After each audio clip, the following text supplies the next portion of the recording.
Continuando con el curso de protección radiológica en línea, hoy vamos a hacer una revisión de la estructura de la materia, es decir, de cuáles son los componentes de la materia. Este material fue preparado por nuestro grupo Servicios Radfis y será presentado por mi persona, Franklin Regio. El contenido de esta presentación será el siguiente. Vamos a evaluar cuál es la estructura de la materia, vamos a hacer una revisión de ciertos conceptos del átomo.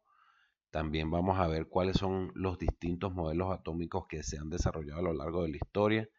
Vamos a ver cuál es la estructura del átomo, modelos nucleares adecuados para el nivel de este curso, la estructura nuclear. Vamos a hablar un poco de qué es el defecto de masa y finalmente vamos a hablar del origen de las radiaciones ionizantes. Como sabemos, el cuerpo humano está compuesto por diversos sistemas. Estos sistemas a su vez están compuestos por órganos, ellos a su vez compuestos por tejidos, ellos por células, organismos celulares. Estos organismos celulares están compuestos por macromoléculas. En especial aquí observamos la molécula de ADN, que tiene vital importancia para lo que es la célula como tal. Y las moléculas están compuestas por átomos. Originalmente se pensó que el átomo era la partícula más pequeña e indivisible de la materia. Este es el modelo planteado por Dalton.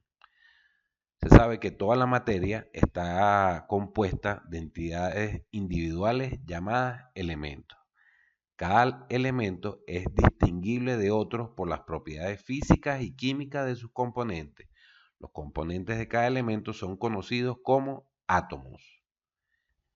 Esta es la forma básica que conocemos actualmente del átomo, el cual posee orbitales donde encontramos los electrones y también posee una estructura central conocida como núcleo, el cual contiene protones y neutrones. El átomo tiene un tamaño de aproximadamente 10 a la menos 10 metros y el núcleo tiene un tamaño de aproximadamente 10 a la menos 14 metros. Tal como lo podemos visualizar, el núcleo es 10.000 veces más pequeño de lo que es el átomo. Prácticamente toda la materia del átomo está contenida dentro del núcleo, cerca de un 99%. Y el resto está contenida en los electrones que están ubicados en los orbitales. ¿Cuán grande es el átomo respecto al núcleo? Bueno, vamos a responder esta pregunta con esta imagen que les traigo acá al curso, que es el Salto Ángel, el cual está ubicado en Venezuela. Este tiene una altura de aproximadamente 1000 metros. Vamos a compararlo, por ejemplo, contra el tamaño de la mano de un hombre adulto, que es aproximadamente de unos 10 centímetros. Entonces, el núcleo sería de este tamaño y el átomo sería aproximadamente de este tamaño. Es decir, cercano a unas 10.000 veces más grande. Es decir, el átomo respecto al núcleo es bastante grande. En el núcleo vamos a encontrar los protones, que son los responsables de la carga eléctrica positiva del núcleo. El número de protones va a definir al elemento en cuestión.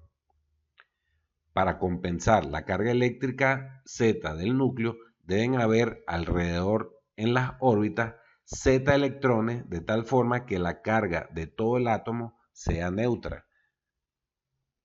Finalmente, los neutrones no tienen carga y bueno, su función es mantener cohesionado al núcleo.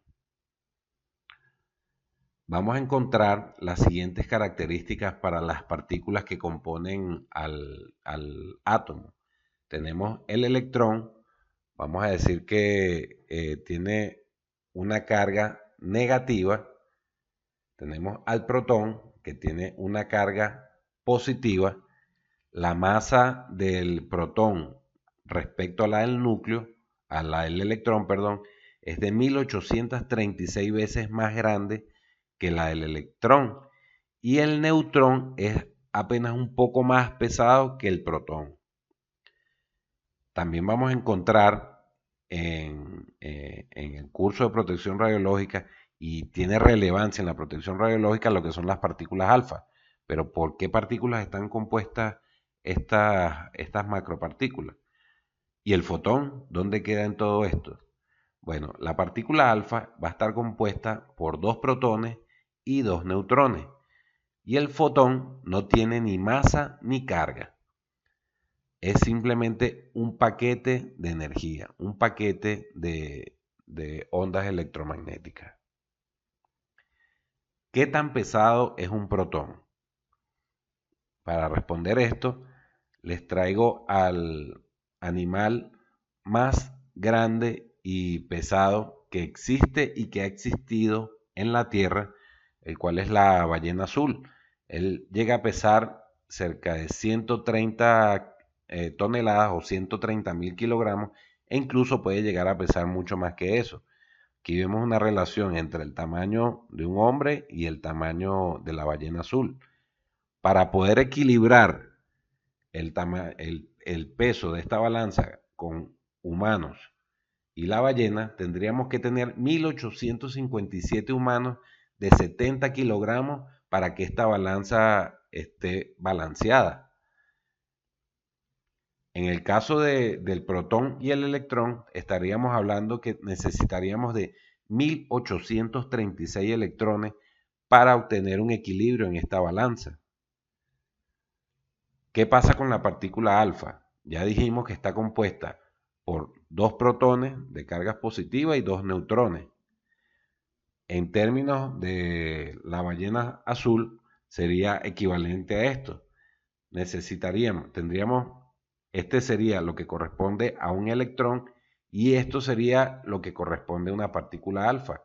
Como vamos a ver en el curso más adelante, la partícula alfa, por toda esta masa y toda esta carga, tiene muchísima posibilidad y probabilidad de interacción con el tejido, y por eso tiene mucha probabilidad de hacer daño celular.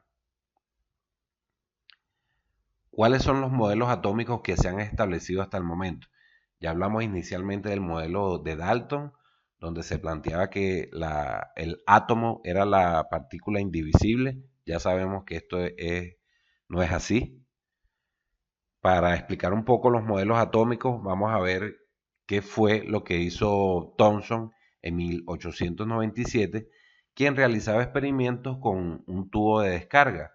Un tubo de descarga es una ampolla que se encuentra al vacío, la cual tiene un cátodo, también tiene un átodo, y en especial esta que utilizó Thomson tenía una pantalla fluorescente donde chocaban los haces de electrones que salían del cátodo, y también Thomson agregó placas de condensador o una diferencia de potencial eléctrica.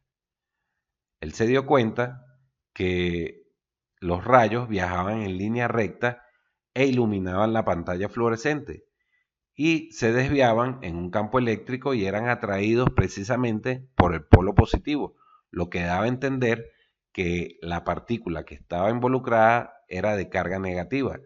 A estas partículas subatómicas las llamó electrones. Partiendo de estos resultados, Thomson presentó algunas hipótesis en 1898 y en 1904, intentando justificar dos hechos. La materia es eléctricamente neutra, lo que hace pensar que además de electrones, debe de haber partículas con carga positiva, y los electrones pueden extraerse de los átomos, pero no pasa así con las cargas positivas. El resultado de sus hipótesis le dieron a entender que el átomo tendría una especie de forma de pastel de pasas, donde la carga positiva se encontraba distribuida uniformemente en la masa, y las pasitas irían a representar lo que serían las cargas negativas o los electrones. ¿Cuáles fueron las fallas de este modelo? Bueno, principalmente que no contempló en ningún momento el núcleo. Tampoco contempló los protones ni los neutrones. Y además suponía que los electrones se encontraban fijos dentro del pastel. Entonces, bueno, fue un acercamiento al modelo actual, pero presentaba muchas fallas.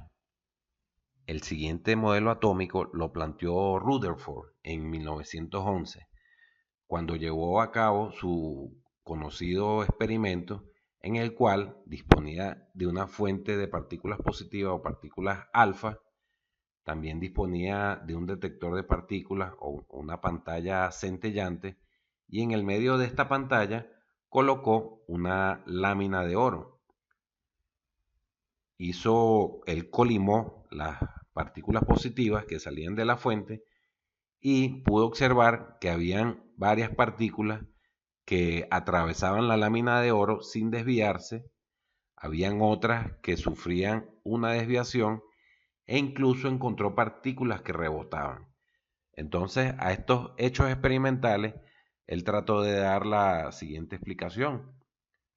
El resultado 1 es que la mayoría de las partículas atravesaban la lámina de oro sin desviarse.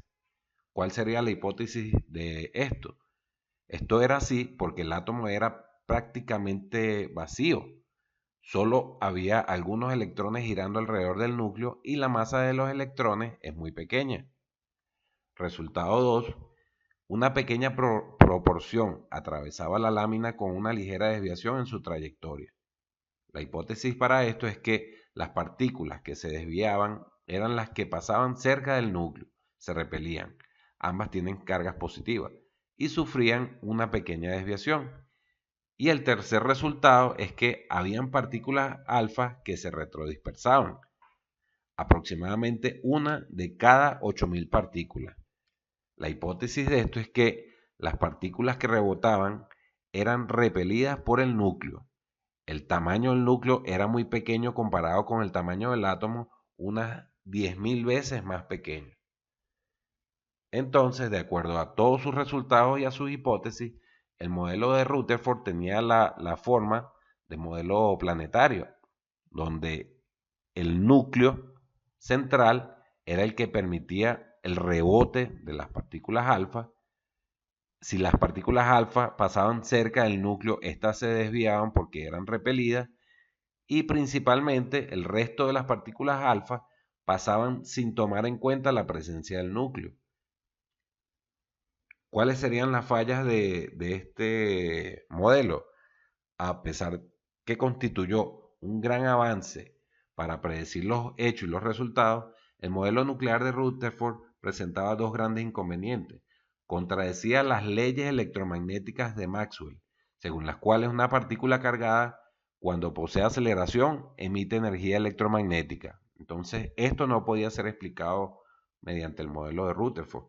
Según el enunciado anterior, los espectros atómicos deberían ser continuos, pero según los resultados experimentales, se sabía por espectroscopía que estos espectros eran discontinuos, formados por líneas de una cierta frecuencia, tal como lo vemos acá para el caso del espectro de emisión del hidrógeno.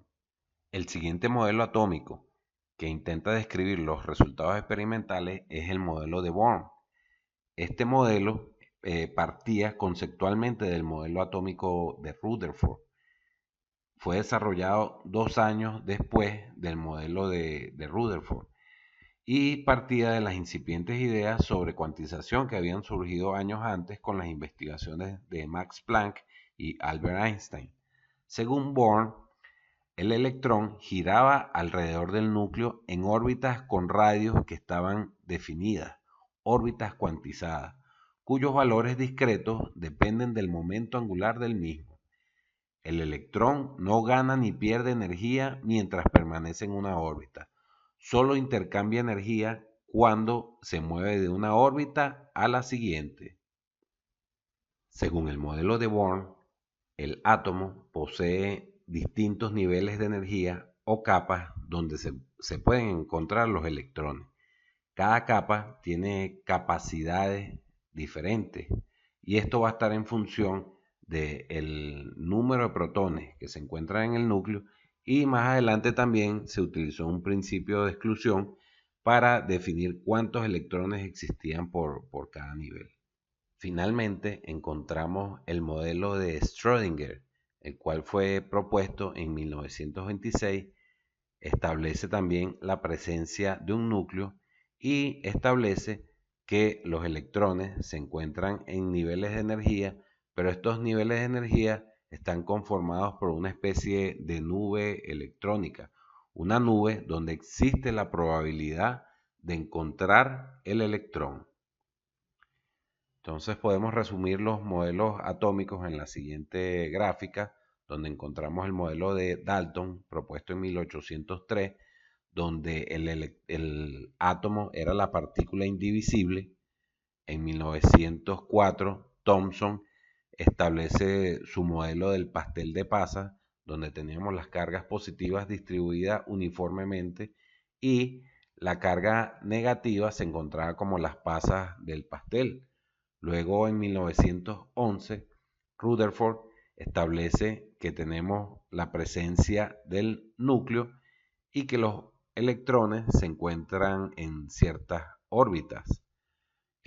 2 años después, en 1913, Born establece que estos niveles de energía donde se encuentran los electrones no son cualquiera y que están cuantizados.